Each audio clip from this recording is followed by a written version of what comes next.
দাবিটি 3 নম্বর দাবিটি হচ্ছে প্রশাসন ও বিচার বিভাগে যারা ছাত্র জনতার অভ্যুত্থানে হামলা, মামলা এবং হত্যাকাণ্ডকে বৈধতা দিয়েছে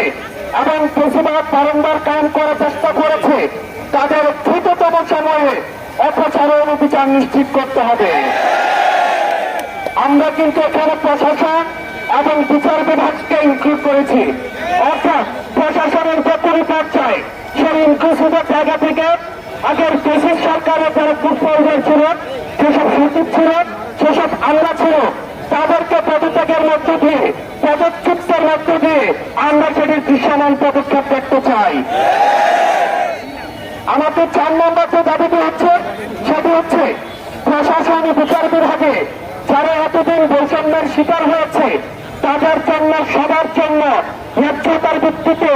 সমান সুযোগ সুবিধা নিশ্চিত করতে হবে।